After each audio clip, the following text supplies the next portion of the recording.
ओम शांति। 2 अगस्त 2024 के ईश्वरीय महावाक्य। पहले सुनते हैं आज की मुरली से होमवर्क।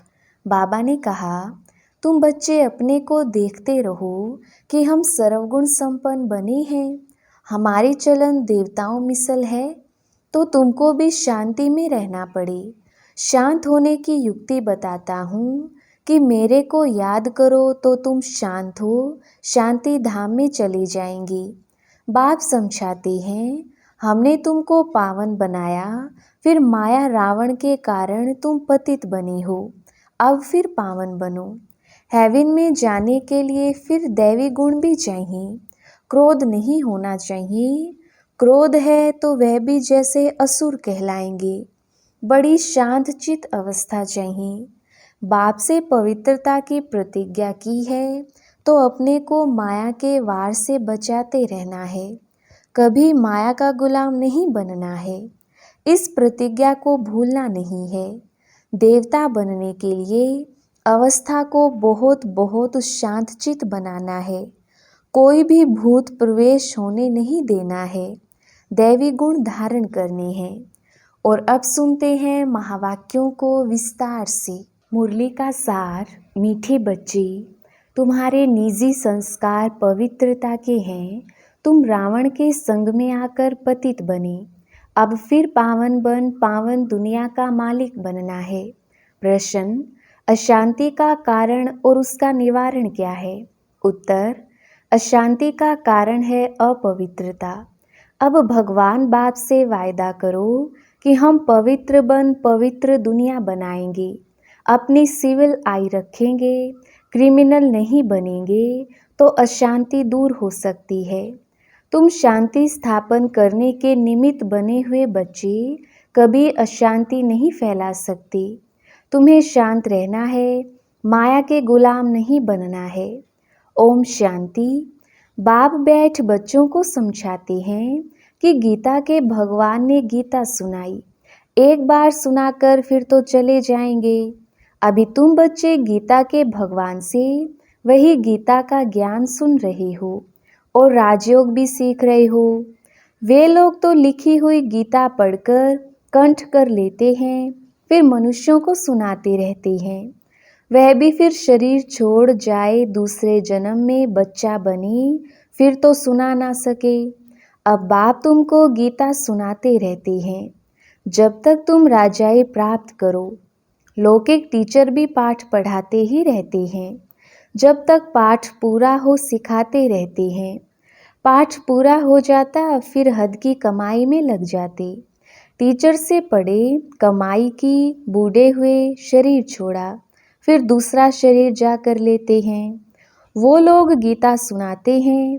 अब इससे प्राप्ति क्या होती है ये तो कोई को पता नहीं। गीता सुनाकर फिर दूसरे जन्म में बच्चा बना तो सुना ना सके। जब बड़े हों, बुजुर्ग बने, गीता पाठी हों, तब फिर सुनावे। यहाँ बाप तो एक ही बार शांति धाम से आकर पढ़ाते हैं, फिर चले जाते हैं।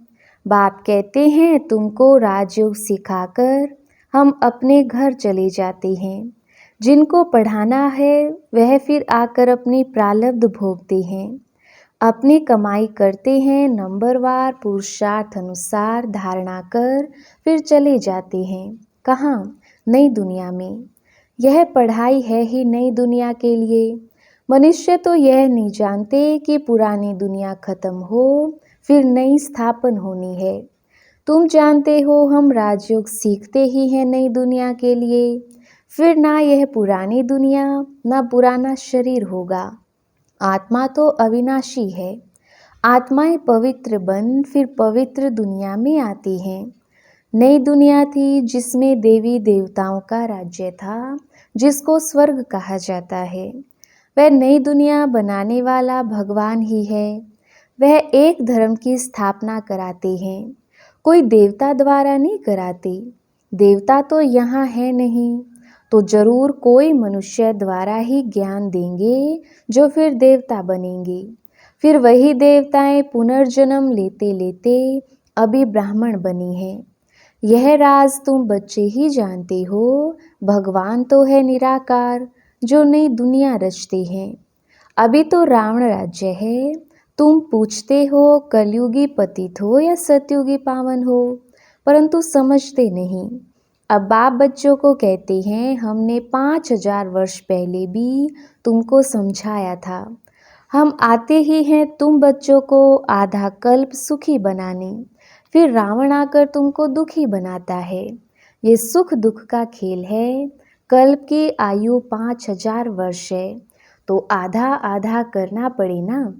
रावण राज्य में सब देह अभिमानी विकारी बन जाते हैं। ये बातें भी तुम अब समझते हो, आगे नहीं समझते थे। कल्प कल्प जो समझते हैं वही समझ लेते हैं। जो देवता बनने वाले नहीं वह आएंगे ही नहीं। तुम देवता धर्म की कलम लगाते हो, जब वह आसुरी तमो प्रधान बन जाते हैं तो उनको दैवी झाड़ का नहीं कहेंगे। झाड़ भी जब नया था तो सतो प्रधान था, हम उसके पत्ते देवी देवता थे।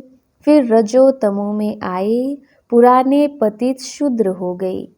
पुरानी दुनिया में पुराने मनुष्य ही रहेंगे, पुराने को फिर से नया बनाना पड़े। अब देवी देवता धर्म ही प्रायलोप हो गया है। बाप भी कहते हैं जब जब धर्म की ग्लानि होती है तो पूछा जाएगा किस धर्म की ग्लानि होती है। जरूर कहेंगे आदि सनातन देवी देवता धर्म की, जो मैंने स्थापन किया था। वह धर्म ही प्रायलोप हो गया, उसके बदले अधर्म हो गया है। तो जब धर्म से अधर्म की वृद्धि होती जाती तब बाप आते हैं।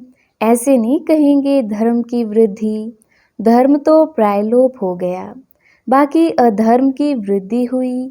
वृद्धि तो सब धर्मों की होती है। एक क्राइस्ट से कितने क्रिश्चियन धर्म की वृद्धि होती है।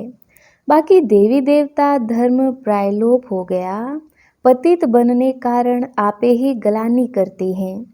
धर्म से अधर्म भी एक ही होता है, और तो सब ठीक चल रहे हैं। सब अपने अपने धर्म पर कायम रहते हैं। जो आदि सनातन देवी देवता धर्म वाइसलेस था वह विशेष बन पड़े हैं। हमने पावन दुनिया स्थापन की, फिर वही पतित शूद्र बन जाते हैं, अर्थात उस धर्म की ग्लानि हो जाती है। अपवित्र बनते तो अपने ग्लानि कराते हैं, विकार में जाने से पतित बन जाते हैं। अपने को देवता कहला नहीं सकते हैं, स्वर्ग से बदल नरक हो गया है। तो कोई भी वाह वाह है नहीं, तुम कितने छीछी पतित बन गई हो। बाप कहते हैं तुमको वाह वाह फूल बनाया, फिर रावण ने तुमको कांटा बना दिया, पावन से पतित बन गए हो। अपने धर्म की ही हालत देखनी है। पुकारते भी हैं कि हमारी हालत आकर देखो, हम कितने पतित बने हैं, फिर हमको पावन बनाओ। पतित से पावन बनाने बाप आते हैं, तो फिर पावन बनना चाहिए, औरों को भी बनाना चाहिए। तुम बच्चे अपने को देखते रहो कि हम सर्वगुण संपन्न बने हैं। हमारी चलन देवताओं मिसल है। देवताओं के राज्य में तो विश्व में शांति थी। अब फिर तुमको सिखलाने आया हूँ विश्व में शांति कैसे स्थापन हो, तो तुमको भी शांति में रहना पड़े।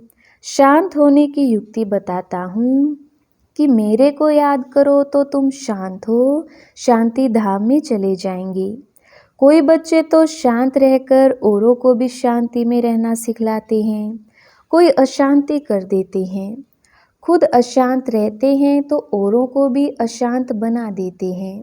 शांति का अर्थ नहीं समझते। यहाँ आते हैं शांति सीखने, फिर यहाँ से जाते हैं तो अशांत हो जाते हैं। अशांति होती ही है अपवित्रता से। यहाँ आकर प्रतिज्ञा करते हैं बाबा हम आपका ही हूँ, आपसे विश्व की बादशाही लेनी है। हम पवित्र रहकर फिर विश्व के मालिक जरूर बनेंगे। फिर घर में जाते हैं तो माया तूफान में ले आती है, युद्ध होती है ना। फिर माया के गुलाम बन पतित बनना चाहते हैं। अबलाओं पर अत्याचार वही करते हैं जो प्रतिज्ञा भी करते हैं हम पवित्र रहेंगे, फिर माया का वार होने से प्रतिज्ञा भूल जाते हैं। भगवान से प्रतिज्ञा की है कि हम पवित्र बन पवित्र दुनिया का वर्षा लेंगे। हम सिविल आई रखेंगे, अपनी कुदृष्टि नहीं रखेंगे, विकार में नहीं जाएंगे, क्रिमिनल दृष्टि छोड़ देंगे। फिर भी माया रावण से हार खा लेते हैं, तो जो निर्विकारी बनना चाहते हैं उनको तंग करते हैं। इसलिए कहा जाता है अबलाओं पर अत्याचार होते हैं। पुरुष तो बलवान होते हैं, स्त्री निर्बल होती है। लड़ाई आदि में भी पुरुष जाते हैं क्योंकि बलवान है, स्त्री नाजुक होती है। उनका कर्तव्य ही अलग है। वह घर संभालती है, बच्चे पैदा कर उनकी पालना करती है। यह भी बाप समझाते हैं वहाँ होता ही है, एक बच्चा सो भी विकार का नाम नहीं। यहाँ तो सन्यासी भी कभी कभी कह देते हैं कि एक बच्चा तो जरूर होना चाहिए। क्रिमिनल आई वाले ठग ऐसी शिक्षा देते हैं। अब बाप कहते हैं इस समय के बच्चे क्या काम के होंगे, जबकि विनाश सामने खड़ा है, सब खत्म हो जाएंगे। मैं आया ही हूँ पुरानी दुनिया का विनाश करने। वह हुई सन्यासियों की बात, उन्हों को तो विनाश की बात का मालूम ही नहीं। तुमको बेहद का बाप समझाते हैं अब विनाश होना है, तुम्हारे बच्चे वारिस बन नहीं सकेंगे। तुम समझते हो हमारे कुल की निशानी रहे, परंतु पतित दुनिया की कोई निशानी रहेगी नहीं। तुम समझते हो पावन दुनिया के थे, मनुष्य भी याद करते हैं, क्योंकि पावन दुनिया होकर गई है, जिसको स्वर्ग कहा जाता है। परंतु अब तमो प्रधान होने के कारण समझ नहीं सकते हैं। उनकी दृष्टि ही क्रिमिनल है। इसको कहा जाता है धर्म की गलानी। आदि सनातन धर्म में ऐसी बातें होती नहीं। पुकारते हैं पतित पावन आओ, हम पतित दुखी हैं। बाप समझाते हैं हमने तुमको पावन बनाया, फिर माया रावण के कारण तुम पतित बने हो। अब फिर पावन बनो। पावन बनते हो फिर माया की युद्ध चलती है। बाप से वर्षा लेने का पुरुषार्थ कर रहा था, परंतु फिर काला मुंह कर दिया तो वर्षा कैसे पाएंगे। बाप आते हैं गोरा बनाने। देवताएं जो गोरे थे वही काले बने हैं। देवताओं के ही काले शरीर बनाते हैं। क्राइस्ट बुद्ध आदि को कभी काला देखा? देवी देवताओं के चित्र काले बनाते हैं।